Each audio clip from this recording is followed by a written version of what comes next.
Fury always said, a man can accomplish anything when he realizes he's a part of something bigger. You want me to start over? Rebuild S.H.I.E.L.D. What is this place? I call it the playground. It is an honor to meet you, sir. No, we don't have much, but what we have is yours, Director Coulson.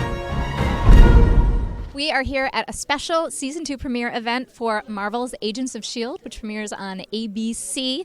And we are very lucky to be able to talk to the cast and creators. I am here with Coulson and May.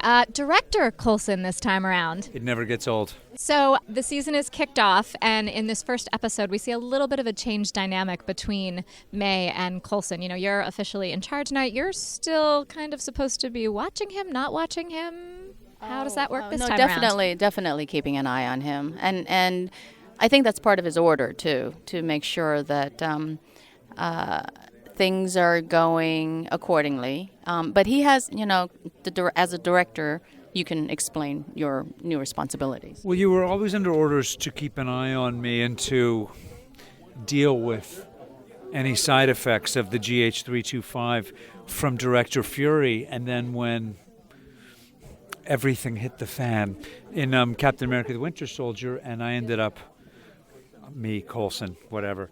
When Coulson ended up director, then it's clear in the first episode that Coulson continued this order. Mm-hmm.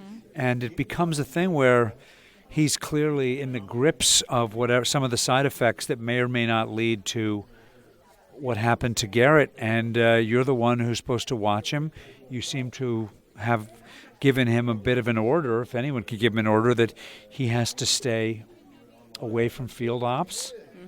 And to report to me. And to report to you when there's issues. Yes. So that's, you know, it's always been a complex relationship. I always feel like they've known each other the longest. There's clearly a deep bond. There are fans out there, we're told, who ship, that is, who long for the relationship to deepen between these two. And, you know, I feel both ways about it. I find the possibility and the promise and the tension there sexy in its own self. We see you fight with some really interesting objects in Season 1. You use everything from a nail gun to a staff. If you took a quick look around this room, what is the most deadly object you'd pick up to maim someone? Right here, baby. Mike? Yeah, because, you know, you can swing it. Choke. You can choke. You can definitely bop somebody or stick this up something, and it would hurt. Yes. In the nose, yeah. Yeah, a nostril or two. Okay, remind me not to piss you off. We actually have a fan question for Clark. Director Coulson, if you can bear to address this sensitive issue, I know it's difficult for you, but I just need to know, what has happened to your precious Lola since that day? Is she coming back for Season 2?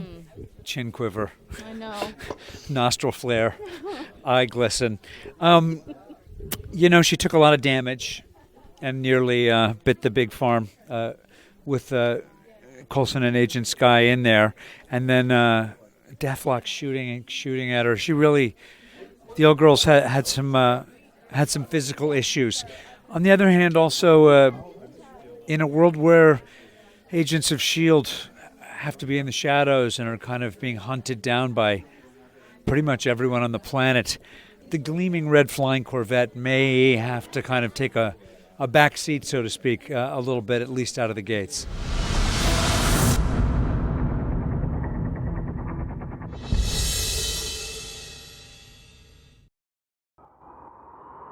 Marvel, your universe.